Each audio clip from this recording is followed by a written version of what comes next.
이재용 삼성전자 부회장 재판에 이 갑작스럽게 증인으로 출석한 정유라 씨의 돌발 행동을 두고 후폭풍이 만만치가 않습니다. 자, 이 돌발 출석, 당장 특검과 변호인단 사이에서 증언 회유 공방전이 펼쳐지고 있다고요, 유희종 기자? 네, 왜냐하면 정유라 씨가 변호인단한테도 얘기하지 않고 출석을 했기 때문인데요. 저 화면은 어떤 화면입니까? 지금 새벽 2시에 집을 나서는 정유라 씨의 모습, 뭐 이렇게 돼 있는데요. 네, 맞습니다. 그쪽 나가는 모습이 지금 화면에 보이는 것이고요. 차를 타고 이제 가는 모습이 보입니다.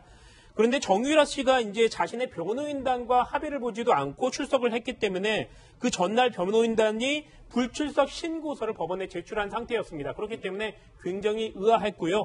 그렇기 때문에 이 변호인단 측은 특검이 어떤 모종의 그 거래를 한 것이 아니냐 이런 것을 계속 주장하고 있습니다. 그러니까 새벽 2시에 정유라 씨가 집에서 나와서 특검 관계자의 차량에 옮겨 타는 그 CCTV를 지금 확보해서 저희가 보여드리고 있는 장면입니다. 그러니까 저 장면이요, 정유라 씨 집 앞에 있는 CCTV고 정유라 씨가 뛰어나오죠. 그리고 인사를 하는데 아까 먼저 나와 있던 분이 특검 관계자입니다. 그리고 지금 올라타는 저 차가 특검 관계자가 기다리고 있던 그 차량에 새벽 2시에 정유라 씨가 뛰어나가서 탔다.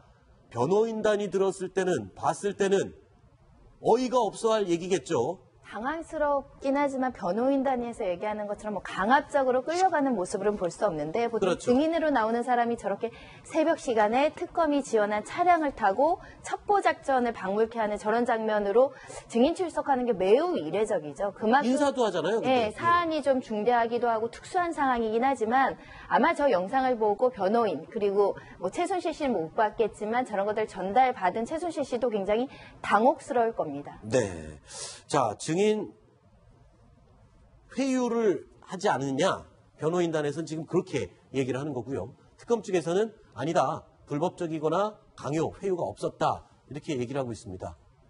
이 논쟁의 여지가 충분히 있을 수 있는 부분인 것 같아요. 정유라 씨의 행동으로 봐서는요. 네, 정유라 씨가 만약에 특검에서 이렇게 회유를 하거나 뭐 억압적인 강요를 했다거나 그러면 나오는 데까지는 본인이 그 의사대로 왔었겠지만 증언을 할 때 자유롭게 증언을 했다면 사실은 특검에서 뭔가 강압적인 수단보다는 특검에서 얘기하는 합리적인 설득 뭐 이런 것들을 고민하고 본인 갈등을 통해서 그래도 얘기하는 게 좋겠다 그렇게 얘기한 게 더 신뢰도가 높지 않을까 싶은데 그래도 변호인단 입장에서는 저렇게 주장할 수밖에 없습니다. 네. 왜냐하면 정유라 증언이 우리에게 불리한데 그 증언의 가치나 이런 것들을 탄핵하기 위해서는 뭔가 그 절차가 비정상적이었다라는 것을 조금 노출을 하면서 변론을 하는 전략 그걸 계속 유지하고 있는 걸로 보입니다. 네, 정유라 씨가요.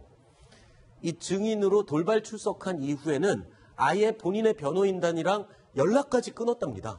그래서 정유라 씨 변호인단의 이야기를 잠깐 듣고 이야기 이어가겠습니다. 들어보시죠. 제일 중요한 건 이제 신뢰관계에 관한 문제이기 때문에 의뢰인 본인이 나는 내 변호인 신뢰를 못하겠다라고 하면 그건 우리가 그냥 그만둬야 되는 상황이고 또 그렇지 않고 우리도 또한 또 이제 당사자가 앞으로 어떻게 행동하겠다고 의사로 확인하고 난 뒤에 도저히 변론을 못할 상황이 모두 사견해도 이런 상황이에요. 그런데 아직까지 그게 정해진 게 없어요. 만나지를 못해요. 집에도 못 가도 안 열어주나요? 글쎄요, 변호사가 그 집에 찾아가고 하는 게 그게 모양이 그렇고 그러니까 찾아가지를 않고 이제 전화로만 컨택을 하는데 뭐 안 받아야지. 연락이 잘 안 되고 그랬습니다. 본인의 변호인단과는 연락이 안 되는 정유라 씨, 특검하고는 또 연결이 된답니다. 특검하고는 연락이 아주 잘 되고요. 자, 특검에서는 지금 3차 영장 지금 준비를 하고 있는 것 같은데, 뭐 특검하고의 관계를 좀 개선해서 좀 뭔가 좀 잘해보려고 뭐 이런 분위기인 건가요? 바로 그게 문제죠. 네. 만일 정유라 씨가 자기의 형사 책임은 전혀 문제가 없고, 네.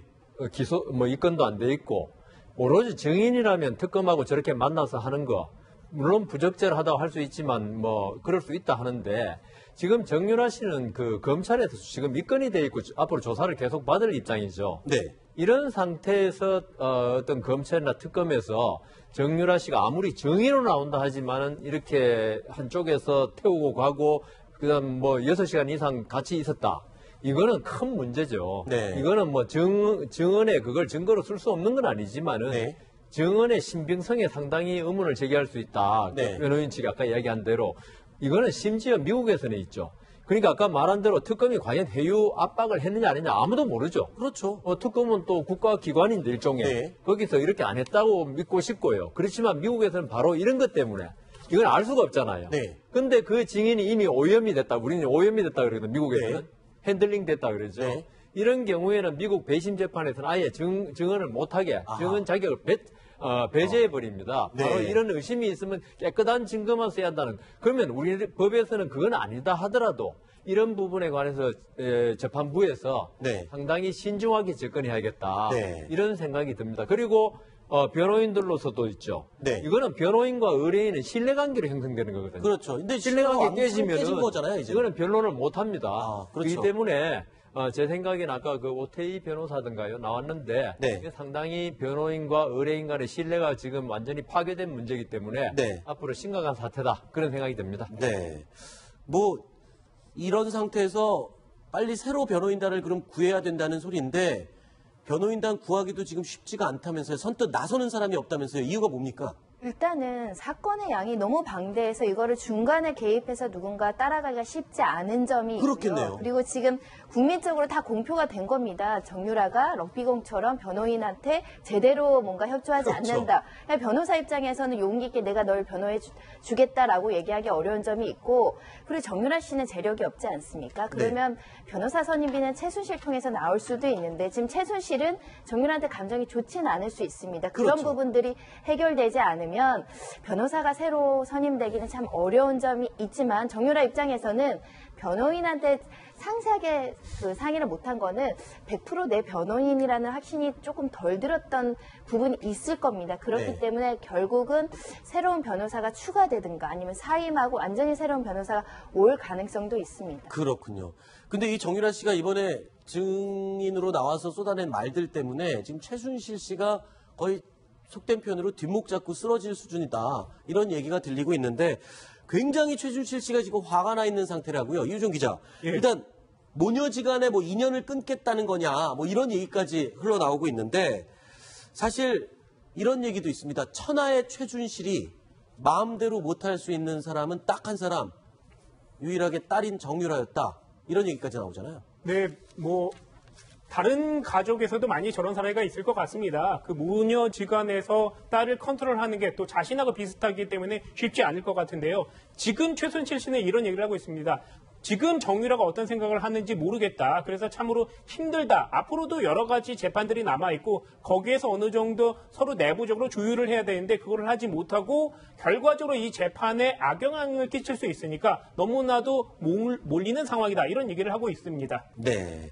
자, 특검팀의 얘기를 들어보면 정유라 씨가 지금 가장 걱정하고 신경을 쓰는 게 본인의 아들이다. 그렇게 얘기를 하고 있는데 정유라의 돌발 행동, 돌발 출석 이런 것들이 본인의 아들의 어떤 안위와 관련이 있어서 그런 건 아닌가 이런 생각이 들거든요. 저는 이번에 아까 최순실 씨가 뒷목을 잡고 쓰러질 지경이라고 그랬는데 네. 천하의 최순실 씨가 어떻게 인간관계에 대해서는 잘 모르는 것 같아요. 네, 왜요? 왜냐하면 최순실 씨하고 정유라가 있죠. 네. 정유라 씨가 사실은 정유라의 어떤 대학 진학 문제, 승마 문제, 그다음 네. 그 일찍 임신했지 않습니까? 이런 네. 문제로 최순실 씨는 딸을 위하는 마음에서 많이 구속하고 속박했겠지만은 네. 정유라 입장에서는 최순실 씨가 나를 갖다가 엄청나게 속박한다고 네. 어머니가 간섭한다고 나를 좀 자유롭게 안 키우고 그 어머니에 대한 애정이 많이 식은 상태가 아닌가. 네. 그렇지 않고는 이렇게 나올 리가 없다. 그리고 보통 아까 우리 이유정 기자도 말씀하셨지만은 자식 이기는 부모는 없다 그러잖아요. 네. 그런 상태에서 정유라 씨는 있죠. 어머니에 대한 애정보다는 아들에 대한 애정이 훨씬 강하죠. 네. 이런 상태에서 만일 특검이 어떤 그 도움을 줬다면은 제3차 영장 청구를 우리가 안 해서 네. 구속되면 애기 못 돌보잖아요. 그렇죠. 그럼으로써 정유라 당신 아들을 돌보는데 도움을 주겠다고 만일 했다면은 네. 그런 게 나온다면 정유라 씨로서는 어머니를 버리고 아들을 택하겠죠. 네. 과연 이 모녀 간의 연을 끊을 수 있을 것인지 굉장히 궁금합니다만 이 과거에요. 최순실 씨가 손주를 엄청나게 좋아하지만 그럼에도 불구하고 본인의 뜻과 상관없이 일찍 결혼해서 아이를 낳은 정유라 씨에 대해서는 굉장히 이 사실이 알려질까 봐 전전긍긍했던 과거 이야기가 있습니다. 자, 가사 도우미의 당시 이야기 다시 한번 듣고 넘어가 보겠습니다. 정유라 애기가 오면 그분은 못 와요. 여자분이라고 무슨 남자분은 그래도 오시더라고요. 정유라 애가 오면 주사 놔주신 분이 안 오신다는 거죠? 주사는 한 번도 안 누르고 그 다음에 그 여자분 기를 치료하는지 그분도 안 눌러요. 왜냐하면 이거 애기를 숨기고 있으니까 애기를 폭로하지 이제 유라를 다시 이제 출발하도록 만들고 내가 볼 때는 그렇게 숨기가 키우려고. 자, 모녀간에 연을 끊을 수 있을지 없을지 이 얘기를 잠깐 나누고 있는데 그래도요 최순실 씨는 이 정유라 씨 자기 딸을 많이 챙기는 살가운 모습도 있었다라고 가사 도우미가 증언을 했었습니다. 그 내용도 잠깐 듣고 이야기 이어가겠습니다. 평소에는 어떤 뭐 김밥 말고는 그냥 뭐 양식, 한식 그저 한식 밥에다 찌개에다 한국 상대 뭐든지 가득 차려야 돼. 10가지 먹이 차려. 그래 차려야 되지. 그래도 지금 먹을 게 없다고 해.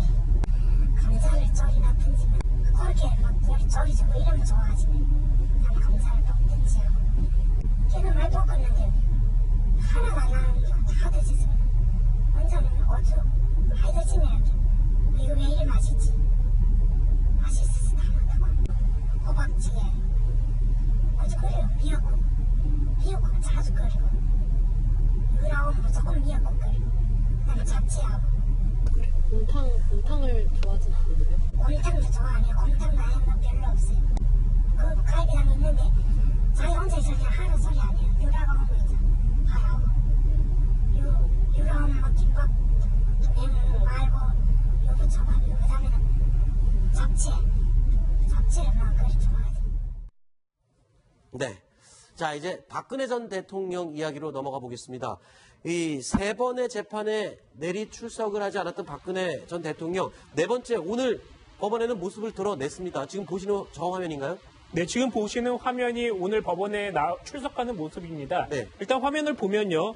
휠체어를 타지 않고 걸어서 출석을 했습니다. 그러게요. 휠체어를 뭐 타고 있다 이런 얘기가 변호인단에서 나왔기는 했었는데. 네, 맞습니다. 건강 상태가 좋지 않았다 이런 얘기를 했었는데 걸음걸이도 괜찮은데요? 쩔뚝거리거나 그러지 않는데요? 발가락을 다쳤다고 그랬는데. 맞습니다. 크게 쩔뚝거리지 않고 그 호송차에 내려서 잘 걷다가 한 번 정도 멈칫하고 그다음부터는 조심조심 걸어가는 모습을 보였고요. 검은색 구두 그리고 굽 낮은 그 신발을 신고 있었습니다. 자, 이 화면이 지금 신발이 바뀐 모습입니다. 그러니까 기존에 있던 신발이 발을 좀 더 아프게 한다라는 이야기가 있었는데 그러니까 샌들처럼 이렇게 좀 뚫려 있군요. 그래서 압박을 한다든가 다친 그 문지방에 찧어서 다쳤다고 하는 그 새끼발가락 이 발가락에 대한 좀 부담을 덜하기 위해서 자, 옛날에는 이런 구두였습니다. 구두를 신고 법원에 출두를 하는 모습이었는데 오늘은 이렇게 뻥 뚫려서 아무래도 발가락이 이러면 편하겠죠. 그래서 아마 다친 발 때문에 저 신발을 신지 않았나 생각이 듭니다. 네, 아무래도 그 옛날 구두는 좀 앞이 막혀 있었으니까요. 네. 그 걸음걸이 할 때 좀 앞에서 그 상처 부위가 힘들어질 것 같습니다. 그래서 좀 이렇게 뚫리고 좀 폭도 넓고 볼도 넓고 그런 그 신발을 신고 좀 편안하게 걸어 들어간 것 같습니다. 네, 일단 오늘 법원에 출석하는 저 모습을 보면 지금까지 이번 주 내내 논란이 됐던 건강 이상설에 대해서는 일축이 될 것 같습니다. 왜냐하면 휠체어에 앉았다, 뭐 앰뷸런스가 대기 중이다, 뭐 이런 얘기까지 나와서 건강 이상설 얘기가 많이 나왔었는데 저 화면을 보면 일단은 뭐 큰 문제는 없어 보여요. 그렇죠? 심각한 사항은 아니라는 것이 확인이 됐고요. 실제로 구치소 측에서 진료 보고서를 재판부에 제출했는데 특이 소견이 없다, 심각한 상황이 아니라고 의료 진료 보고가 올라왔기 때문에 심각하지 않고 치료하면 나을 수 있는 정도라고 보입니다. 네, 알겠습니다.